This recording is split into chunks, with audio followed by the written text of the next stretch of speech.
Hey Bitcoin universe, it's the Bitcoin miner here. I want to talk about this EVGA SuperNOVA 1600 T2 power supply.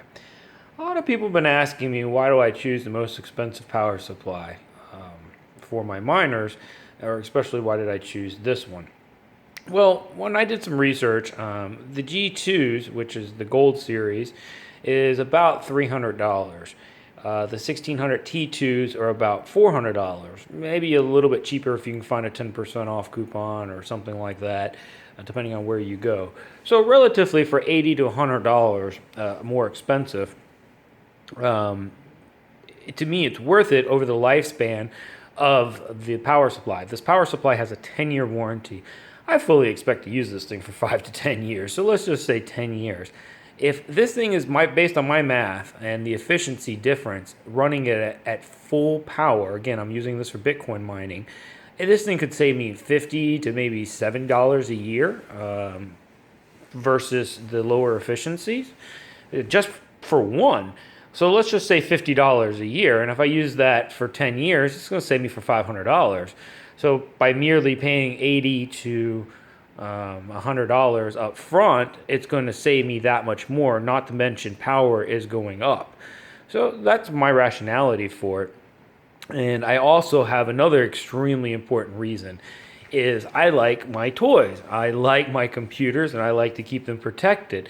I've always put surge protectors on my things.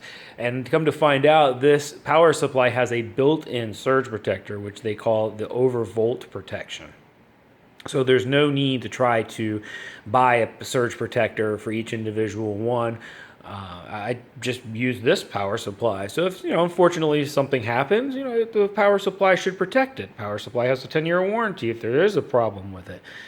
So that's my rationality why I spent an extra $80 to $100 on the power supply. So now let's open this thing up.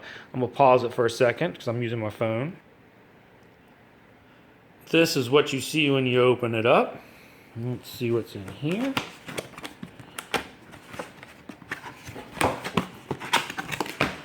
Oh, wow. Okay, so we get a nice little bag. And then we have all the power cables. Now, this thing also comes with all the power cables you need to hook up your Antminer S7 or the Antminer S9, which is coming out. So, and one thing I'm looking for in here, which is a beauty, is this. This goes on to the end of your 16-pin motherboard cable, which is right here, so that you don't have to do the paperclip trick in order to turn on the power supply. All you've got to do is plug this into this right here, and it will automatically power on for your Bitcoin miner.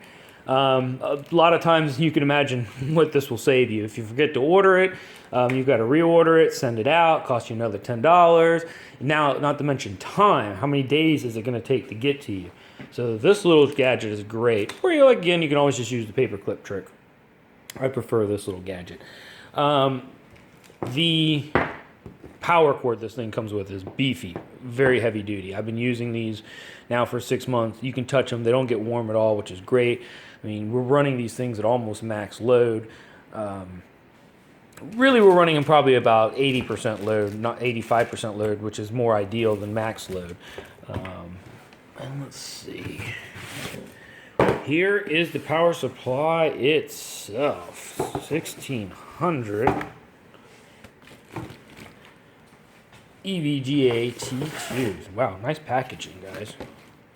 So let's bring this over here. Nice little foam.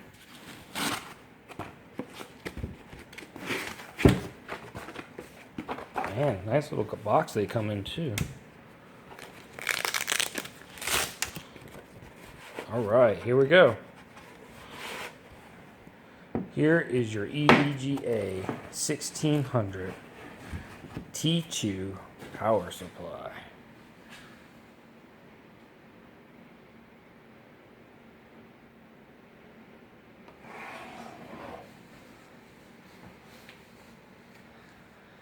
All right, now,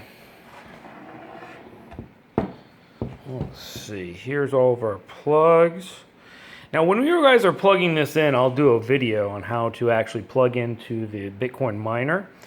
And then this right here, this little switch is so the fan doesn't run all the time if it doesn't need to. Although for Bitcoin mining, I would leave that off because again, we're going to be running this thing almost full blown, 24 hours a day. You need that fan running to keep this bad boy cool. But here we go, guys. There's an unboxing, a quick review, a quick explanation of why I choose this power supply for my Bitcoin miner. I hope you guys have a great day. See you later on.